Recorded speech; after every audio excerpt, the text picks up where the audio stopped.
Sean todos bienvenidos a una nueva lectura del curso Aprende Lenguaje C sin morir en el intento.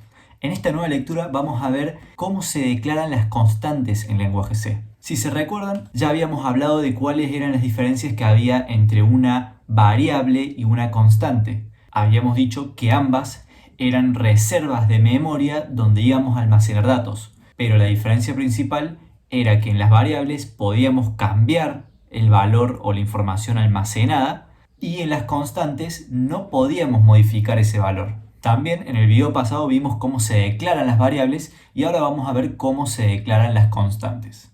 Entonces, si se recuerdan, habíamos visto tres formas de declarar variables. Y la primera forma era una en la que realizábamos la declaración de la variable y abajo realizábamos la asignación de valor para esa variable.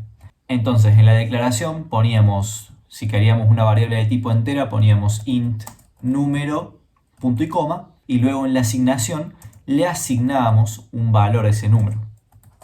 Por ejemplo, número igual a 9. Y habíamos visto que estas dos líneas de código se podían simplificar en una más sencilla, que era simplemente haciendo esto y poniendo int número igual a 9.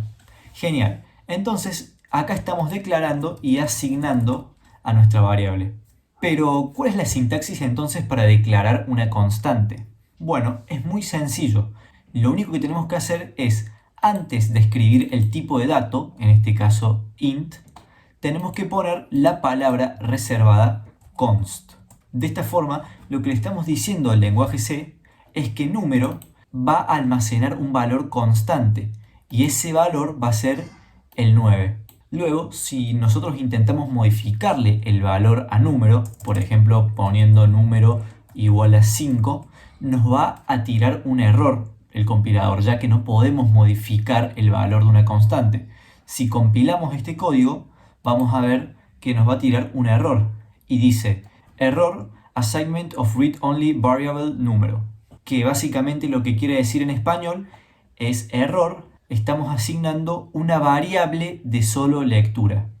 ¿Qué quiere decir una variable de solo lectura? Es lo mismo que decir una constante, solamente que el compilador del lenguaje C las llama variables de solo lectura, porque solamente podemos leer su valor y no modificarlo. Y obviamente las constantes no solamente son de tipo entero, también podrían ser constantes de tipo float y podríamos almacenar un número constante, pero decimal. Y también podríamos declarar, por ejemplo, una constante de tipo char, donde almacenemos una letra o un carácter constante. Y asimismo, podemos también realizar una declaración múltiple de constantes.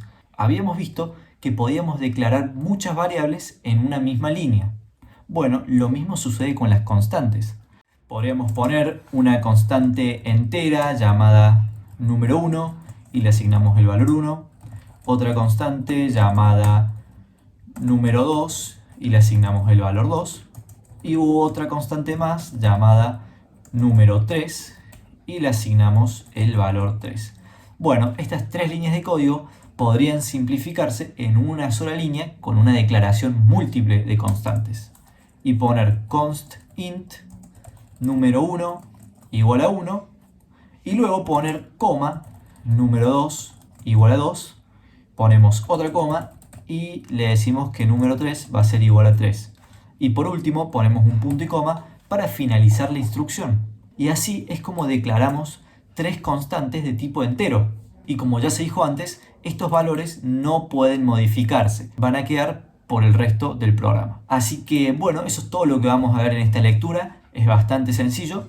La única diferencia que hay entre declarar una variable y una constante es que tenemos que poner la palabra reservada const, y la única diferencia en el comportamiento es que las constantes no pueden ser reasignadas, solamente pueden ser asignadas en su declaración. Es decir, que no podemos declarar a la constante y más abajo asignarle un valor, ya que esto el lenguaje C lo interpreta como que estamos reasignando a nuestra constante. Veamos que nos va a tirar un error nuevamente.